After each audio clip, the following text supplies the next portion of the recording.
Hello po, magandang umaga, magandang gabi kung nasaan panig tayo ng mundo. Ayan po. Sana ay nasa maayos kayong kalagayan sa pagpapanood ng ating bagong video for today. Ayan. Pasensya na po ha, hindi na ako situational reading kagabi kasi ang dami pang humabol ng ating ang tawag dito, sa panggabi.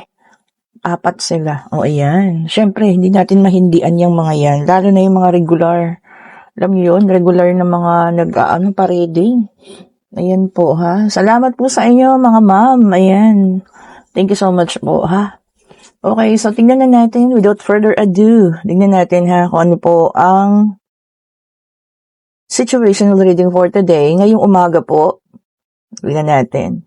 And today is 24 na, no? January 24. Napakabilis. Ilang panahon nila, ilang araw nila, katapusan na. At February na, araw na ng mga puso. So, we have the 10 of Pentacles. Ayan. At sa lahat po ng gusto ng private reading para sa Friday, i-chat nyo na po ako. Ayan. Kayo po yung mag-chat na. For the schedule po, ha? At ang mabigyan ko kayo ng schedule. Ayan. And we also have the Ace of Pentacles. Oh, ang ganda ha. Ayan. Tingnan pa natin.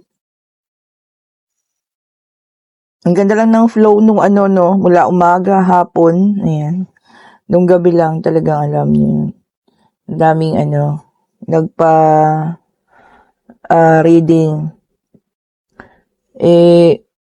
Hindi natin mahindian yan. Mga natin yan mga special na palagi. Kasi mga alaga ko na yun Naalagaan ko na sila, no? So, ayun po. Okay. So, dito sa ating first deck, no? We have the 10 of Pentacles, Ace of Pentacles, the 9 of Cups, and the Death. Oh, Death card is here. Tingnan pa natin, ha? Pasensya na kayo sa ingay na naririnig. Ayun na naman si Pupoy. Ang laki ng bibig niya. O, diba po? Ang laki ng tahol. Malaking aso kasi. And we have the 4 of Cups. Okay.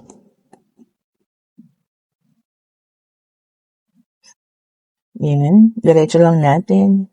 Huwag niyo na akong maintindihin si Pipoy at yung kanyang gang. And then we have the 9 of Pentacles. Check pa natin, ha? Wait lang po. Yung Pentacles. Ayan. Tingnan pa natin. 2 na lang ating kulang. For the situational reading. Check pa natin po. Ayun. And we have the 3 of Cups. Okay.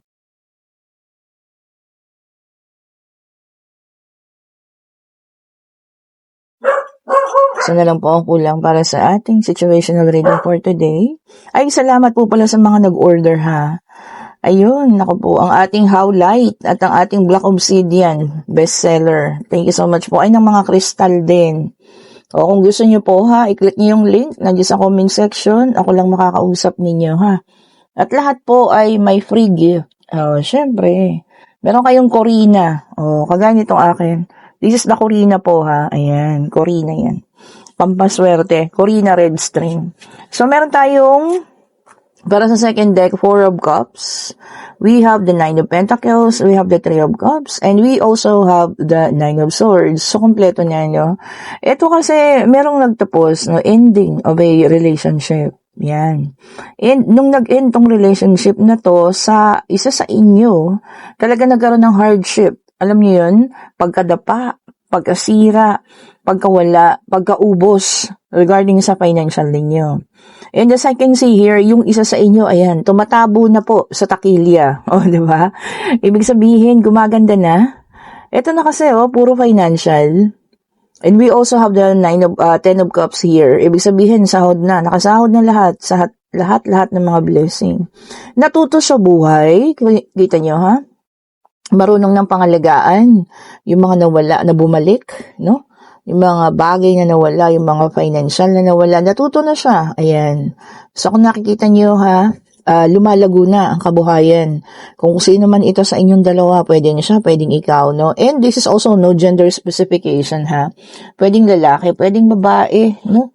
Ayan, kung sino man na makaresonate po. And yun pa isa, ha? Hindi lahat makakaresonate. Kung para sa'yo talaga. So, ayun, eto na, ha? Malago na nga, malago. O, diba? Parang sa Kapampangan. Ibig sabihin, umayos na talaga, no? Ito ang nagiging, dito, yung taong umalis. At talagang, alam mo yan, nagkaroon kayo ng ending. Sa po yan, kung nakikita nyo, ha? Sa itong merong regrets, remorse, ayan, panghihinayang, pagsisisi. Ito, no? Siya na yung hindi makatulog sa gabi. Ayan. Kasi nakikita niya hindi ka man totally na pinupuntahan or tinitignan or kinakausap or tinatanong, pero alam niya lahat ng nangyayari sa'yo. O, diba? Panghihinayang in a sense na alam mo yun, sana kasama siya sa pag-ayos ng buhay mo. O, diba? Kung ikaw man ito. Ang hihinayang kasi, alam mo yun, sayang, dahil nga naman kung magkasama kayo, di asensado na rin sana siya. O, diba? Antik ng face niya, diba? So, ibig sabihin, yung mga panahon na hindi kayo magkasama or magkahiwalay kayo, hindi niya naayos yung buhay niya. O, syempre, kung ano-ano siguro pinagagagawa, o, diba? And meron tayo ditong Three of Cups. This is a reunion card, no? Gusto niya itong gawin sa'yo. Gusto niya makipagkita, makipag-usap kung sakasakali man, ano. Baka, alam mo yun, hihingi ng tawad or kung ano man po, ano. Pero, I doubt it, no? Kung kailangan mo pa siya. Sabi ko nga, you already have everything na kaya mong, alam mo yan, mabili, ayan, na kaya mong gamitan ng iyong mga financial, Kumbaga, masaya ka sa nangyayari sa buhay mo. Yes, oo naman, totoo, no? We need love, pero we need din yung, financial stability para mabuhay. O, diba? So, ngayon malungkot siya, wala siya nun, at wala rin taong nagmamahal sa kanya. Okay po. So, yun na, bahala kayo. Kung gusto niyo siyang pabalikin, nasa sa inyo pa naman yun. So, tingnan pa po natin, ha? More elaboration. More elaboration on this situational reading. Tingnan pa po natin. Ooh. And we have the King of Swords. Naku, matigas pa rin naman ang ulo, Wala naman nagbago sa kanya. Nagsisisi lang. Nanghihinayang. Ayan. Pero wala pagbabago. Ganun pa rin. Kaya pala yung buhay niya, hindi pa rin nagbago. So, ganun pa rin po yun. O, diba? So, i-check pa natin. And we have the Three of Pentacles. Ayun lang talaga gusto niya, communication. Galing sa'yo. Gusto niya makapag-start ng communication. Depende po sa inyo kung bibigyan ninyo ng pagkakataon, ng pansin, or whatever po, ha. So, nasa sa inyo pa rin mga kamay. Yun lang. Ito, tingnan nyo. We have the Seven of Wands, Dito kasi may mga panahon na pinaglaban mo naman siya. Ayan, you stand on your ground, 'di ba? Pero ikaw yung hindi niya pinaglaban. Oh. 'Di ba? Hindi mo nakasalanan 'yun kasi you have done your part, sabi nga, At ngayon gusto man niya magbalik, parang hindi na yata, hindi mo na kayang tanggapin, o, diba? And siguro, wala na rin nararamdaman. O, diba po, yun ang pagkakamali niya. Diba? Makakapag-realization din pala, pero alam mo yan, huli na. It's too late. Ika nga, And we have the Tower with dalang number 16. So, ayun, kung sino man yung taong sinamahan niya, nasira din sila. Siguro maaring batugan ng taong ito or wala talagang pakialam sa paghahanap buhay. Kaya ganun, kahit saan ka naman magpunta, o di po ba? Wala namang nabubuhay sa pag-ibig lang. Siyempre, kailangan din ng kaperahan, financial, di ba? And we have the Four of Cups again. Ayun na, apathy, stagnation. So, nakahinto lang siya, sa ganung buhay. Parang nawawalan niya siya ng pag-asa. Parang, alam mo yun, dinanggap niya na lang, natalunan, loser siya. O, diba? Twist of fate. Nagkabaliktad. Ikaw naman, yung mga panahon na nagkaroon kayo ng hindi magandang pagsasama or naghiwalay kayo, ikaw yung dati, feeling mo talunan ka kasi hindi ikaw yung pinili. Pero iba yung pagkatalo niya ngayon. Natalo siya sa buhay. O, diba? Kasi nagkaganon yung buhay niya. Di ba po? Wow, and this is the victory card. Tingnan nyo naman ha. And also the recognition card. This is a 6 of Wands. Ayan ha. Everything is aligned para sa iyo. See? Sabi ko sa inyo pag ang universe ang kumilos, i-align niya lahat para sa iyo po. Financial, ayan. Maybe, panibagong pag-ibig. Ayan ha. So, dito naka-align na lahat. Ibig sabihin, ang financial mo, walang putol yan ang pagdating ng swerte, sunod-sunod na.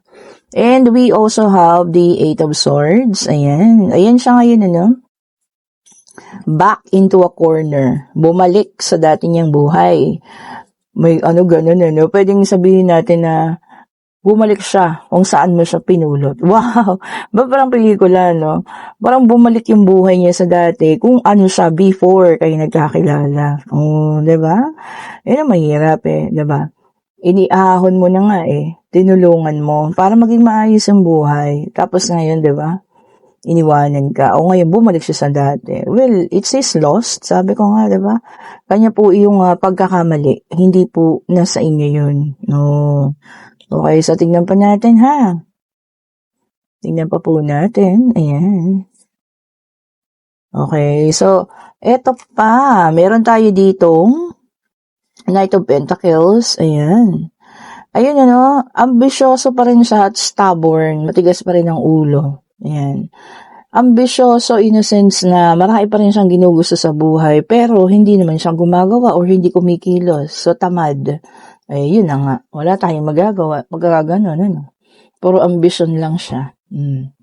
Well, anyway, kung mag-communicate man sa inyo, kayo na po ang bahalang magpasya, Yung iba kasi sa inyo, maaaring may gusto pa rin, mahal pa, Pero for some of you, na talagang naka-move on na, At meron ng ibang landas na tinatahak, wala na. Hindi na nila yan, papansinin. Correct me if I'm wrong po ha, dyan sa comment section.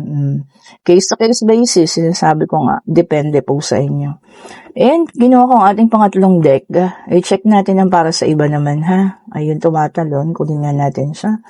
And we have the 9 of Cups. This is a water sign, Cancer, Scorpio, and Pisces. Ayan ha. Sabi niya rito, dissatisfaction o yung iba sa inyo hindi na satisfied.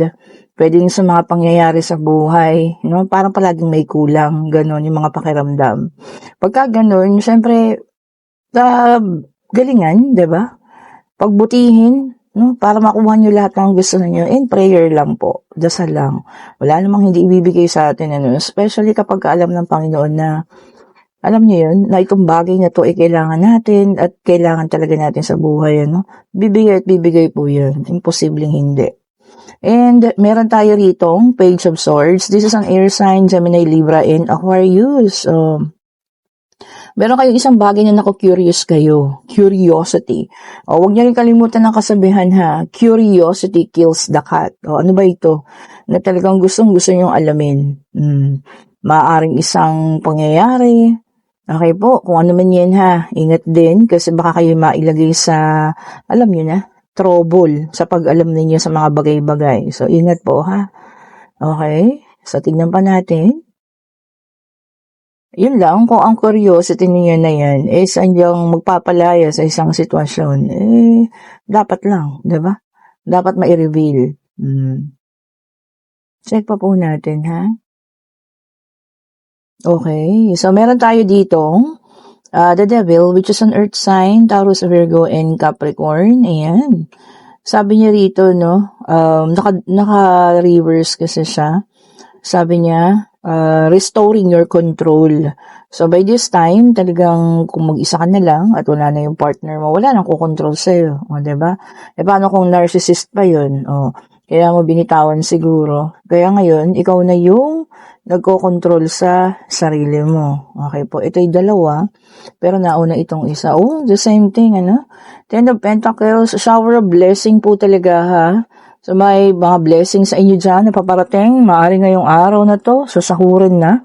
Diba? Para sa atin yan. Why not? Atin yan Di sahudin. Di po ba, So, there is a blessing coming, ha? Lahat po, para sa inyo na yan. I-claim nyo na. And then we have the Three of Pentacles, Earth sign ulit ito. Ito, sabi niya rito, no? Teamwork. Baka kakailanganin ka. Kakailanganin yung talino mo sa isang bagay. Pwedeng sa trabaho yan, ha? So, kailangan ng teamwork o pagkakaisa ninyo, no? Para sa isang bagay na to, no? Baka merong project, kakailanganin ng galing mo. Akala nila kaya nilang lahat, sila lang, pero hindi. Kailangan ka pala nila. Oh, diba? Kakausapin ka siguro, no? Sumali ka sa collaboration na yun. O kung ano man, kayo pa rin magdidesisyon, ha? Pero kung kaya nyo naman sumali at kaya nyo i-share lahat ng nalalaman ninyo, go lang po. O, diba? Wala namang masama dun. Baka extra income pa yun. And we have the Queen of Wands, a fire sign, Aries, Leo, and Sagittarius. So, nandito na po lahat, ha? Water, air, earth, and fire. Oh, yan po, ha? Sabi niyo rito, no? Focused. Oh, kailangan maging focused tayo ngayon, ha? Baka maaaring marami kang iniisip, nawawala yung pag-iisip mo sa trabaho. Hindi mo rin mag-focus po. Parang ganun, ano, ihiwalay natin ang personal na buhay sa trabaho. Pero minsan pag mabigat ang problema, no, nadadala din. So, stay focused daw po, ha? And we have the Emperor, fire sign ulit ito. Sabi niya, respect. Oh. Sabi nga, respect begets respect. Kung kayo marunong magbigay ng respeto, yun din ang matatanggap ninyo. Oh, yan ha. Kung sino man, diba? Baka minsan pakiramdam ninyo, parang mali na to, parang binabastos na ako nito, Pwede naman ninyong kausapin, diba? May mga ganun din naman kasing tao, diba? Kahit nire-respeto mo na, yung response sa'yo, hindi pa rin maganda. Kausapin na lang po, ha? Okay? And we have the Hermit. And this is an earth sign para sa ating last card. And we have here, sabi niya dito, no? Wisdom. Pagiging matalino. For some of you, kailangan ng wisdom, katalinuhan, pwedeng sa kung anumang bagay yan, ano maaaring ma-encounter ninyo. Siyempre, panatilihin natin ang ating pagiging matalino, ang katalinuhan sa ating isip. Para alam natin kung anong dapat nating gawin. Di ba? Wisdom. Okay, so ngayon pwede na kayong magtanong. Pag-ibig, pangyayari, financial, kung ano man ang gusto niyong malaman, ha? Okay po? Divine Universe, ibigay mo sa amin ang kasagutan sa kanilang katanungan. Isa lang po, ha? Isa lang po. Ayan. Divine Universe. Ayun na. Nag-flip agad. And this is the star. May dalang number 17. So, ang number natin ay 16 and 17, ha? The star, and ang sagot po ay yes. So, ayan, ha? Sabi niya rito, no? Healing and positivity. Ayun. For some of you, nasa healing process na talaga. And ngayon, puro positivity. Yung mga naiisip sa buhay. Kumbaga, tinanggal na yung everything na negativity. Puro positive na lang, ha? And kung kayo yun na sa situational reading, congratulations. You ended a toxic relationship. Naayos mo yung buhay mo. At naging maganda po yung kinahinatnan nyo. Kung ano man yung nangyayari sa kanya, siguro, for some of you, makakaramdam ng awa or ano pa man, kayo pa rin. Sabi ko nga, lagi kong iniiwan sa inyo ang pagpapasya. Okay po? Thank you so much po for watching. Have a great morning. Morning kasi sa Pilipinas. Evening naman sa inyo dyan kung nasa panig ng mundo or tanghali po, ha. Stay safe po sa lahat at maraming salamat po sa lahat ng mga subscriber natin, At talagang papalaki na ng papalaki ang ating pamilya. So, pa-like, pa-share, subscribe, and hit the notification bell para lagi kayong updated sa mga bagong videos na nire-release natin. Sa lahat po ng gustong umorder ng ating mga merchandise, especially ng ating mga bracelet, at ng ating mga crystal chunks, ayan, ha? Citrine and rose quartz ang meron tayo. Kung nakita niyo yung ating rose quartz, pinkish. Ayan. Ang citrine naman ay yellowish po talaga yan. At iba po siya sa kamanyang, ha. Hindi po ganito yung itsura ng kamangyan. Ayan. At hindi ito natutunaw because this is a crystal. Okay po? Crystal talaga siya. I-chat niyo ako, Nandiyan po sa comment section ng ating link papunta sa Facebook and Messenger po. Mag-iwan kayo ng message. Ako lang makakausap niyo. Wala na pong iba. Thank you so much po ulit. Have a great day ahead. Bye-bye po sa inyo.